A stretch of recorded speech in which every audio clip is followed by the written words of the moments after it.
Now, how about them damn Celtics? And we are back with another How About Them Celtics video. Sam and I are here recording Sunday, March 16th. Happy St. Patrick's Day.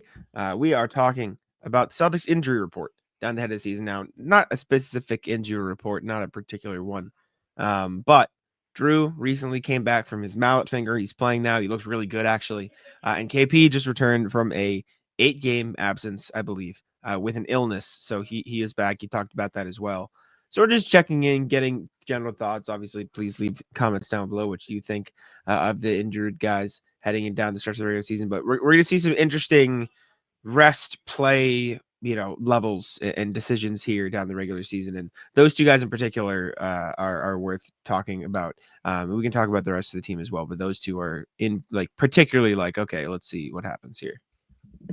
Yeah, I think Porzingis and Holiday are going to be really instrumental towards the Celtics repeating as champions. I mean, while Porzingis missed 8 games, I feel like a lot of people leaned into that camp, especially with him, where it's like, oh yeah, you really need him to be healthy. He does make a massive difference, and the paint defense is different, and all of those things. He adds different offense to your team.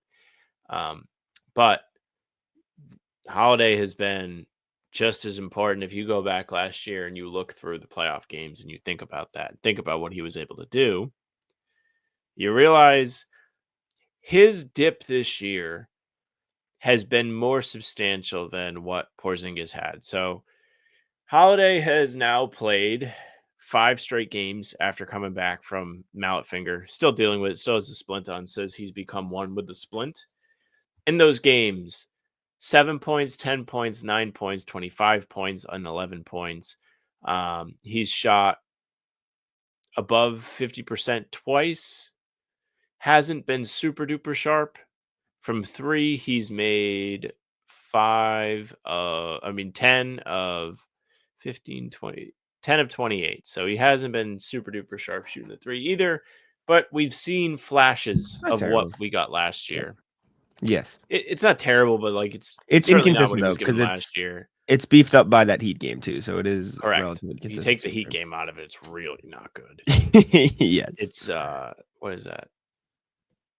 Yeah, so it's 20. So it's 5 of 20, 25% outside of that game. Not good. Mm-hmm. No. He's somebody that you really need to show up. And he's shown different flashes throughout this stretch where you're getting good production from him outside of the scoring, and you're really feeling his presence on defense more, which you still didn't really feel this season. Mm-hmm. Yeah. Listen, I'm gonna write about Jrue, video potentially about Jrue in the next few days here. He's been incredible. Kristaps looked good in his return too, but Jrue in particular, I feel like a lot of people have been worried about Jrue this season because he's not shooting those same numbers. And I've said it once, I'll say it a million times. Like that 60% from the corner is not a sustainable number. Like that is an incredible thing that he did for one season that is probably not going to happen ever again, let alone the very next season.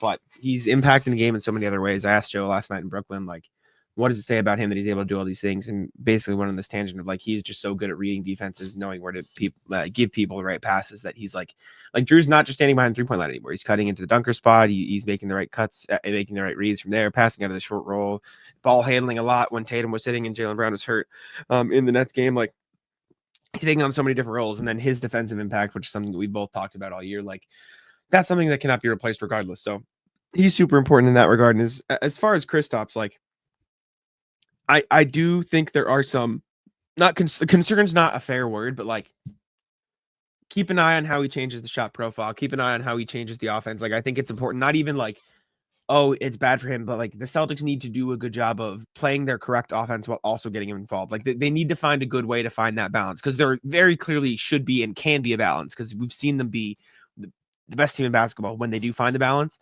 But when he does come back, it feels like they do struggle a little bit to find that balance. Even in that Nets game, Kristaps was incredible, but the Celtics team as a whole wasn't that good. They gave up a bunch of those buckets to the Nets. Their offense went cold for a lot of it, and part of that was just a rough night. But it's just something to keep an eye on. But as far as his actual health, he seemed to be pretty good. But obviously, it's always up in the air, I suppose, with KP. Yeah, I think he looked like it took him 3 quarters to get really comfortable, and then he had all the points in the fourth quarter. He was incredible.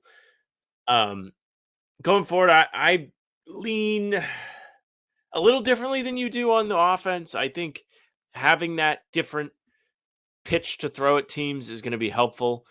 You're not going to see teams be able to thunder the Celtics as much when he's in there because you can get consistent looks inside, putting pressure on the defense without having to do a whole lot. I said it on the recap yesterday where, as funny as it is, his bread and butter is being taller than everybody, and that doesn't require a ton of focus. It's more of like the defense, all without moving. Whereas, not to say it makes him a worse player, but when Tatum has to get downhill, or anybody else for that matter, there's so many different things going on as they're driving the lane, reads to make on the fly. You have 2 steps to do it. You have guys flying at you. It's different when you're stationary. The pressure's different. And if they have that, it makes them so much more dangerous on offense. Not to say they're not good without him, not to say they haven't shown stretches of this season when Porzingis hasn't played. Like, largely for that 8-game stretch, they won. Everybody was crying. They were like, I can't believe this guy's still sick. And they were just winning games. I was like, well, I don't care. They're winning. I think it is important to get him as sharp as you can before the playoffs. You want to be comfortable. You want the team to be comfortable. Jack's points are very, very valid. Very, very valid. Because when he came back the first time, there were growing pains. I'm interested to see once everybody's healthy. Obviously, you had Jalen out for the fourth quarter. You had Derek White sitting. You had Al Horford sitting the Nets game. You didn't have the top 6. When the top 6 plays, maybe tomorrow against Brooklyn, you'll see the top 6 and you'll get a look at what it's going to look like. It may be a while outside of that. Yeah. I don't think you'll end up seeing a lot of those guys for a lot of Fingers this season. crossed. Yeah, hopefully they get some time off. Hopefully JB gets some time off here. But we can, since we talked about Jrue, KP, we can talk about the rest of the team. Jalen has looked a little off. Just not in terms of like he's not playing well, but he's not playing the best. But I do think it is because like maybe his knee's a little sore or something's happening. So I would keep an eye on that. I don't think there's anybody else on the roster I'm truly worried about, which is funny Tillman? considering Al's age. Well, Tillman's Tillman, but I think Tatum's fine. I think D White's fine. You know what I'm saying? Like I think everyone else is pretty like all right.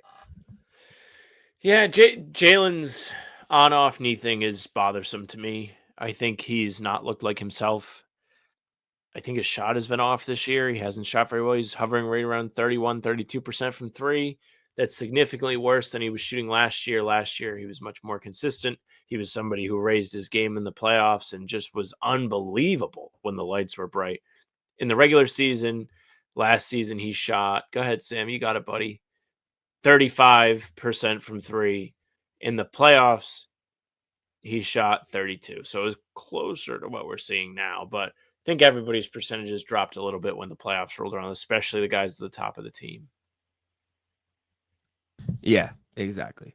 I don't know. I think I'm on the page with you. Give everyone as much rest as possible.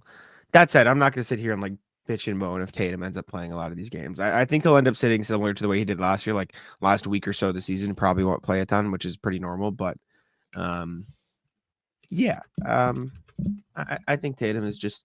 I mean, Tatum played in that Brooklyn game after the Miami back-to-back. Like that tells you how much he doesn't like sitting. So I respect it. I would much rather that than the opposite end of the spectrum.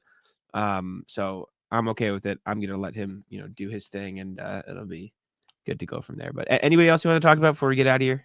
No, just the Tatum thing. I think Tatum has fallen Yeah. into the anomaly category where I actually don't care if he sits. Sure. So I'm with you. I care about a lot of these other guys. Like if you show me that you have something to be worried about, I'm going to be like, don't play. But if you're Yes. healthy, there's actually no reason not to play. I think. I think I fully buy into that now. Yep. 100%. 100%. Okay.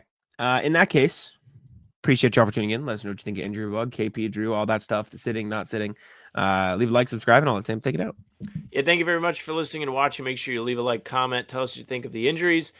Subscribe and hit the bell. Jack and I are here every day with new content. Full pods drop Tuesday, Thursday, Sunday game recaps morning after each game, and other videos are on the channel in between to keep you up to date with all things Celtics. You can also find us streaming before pregame for pregame live a half hour before tip.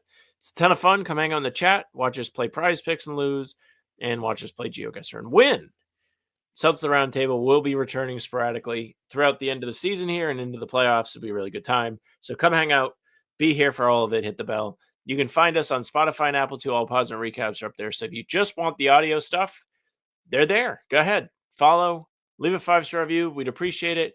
You can email us, hbtcpod@gmail.com. Tell us what you're most looking forward to for the regular season here, as there's not a lot of games left, not a lot of competition left.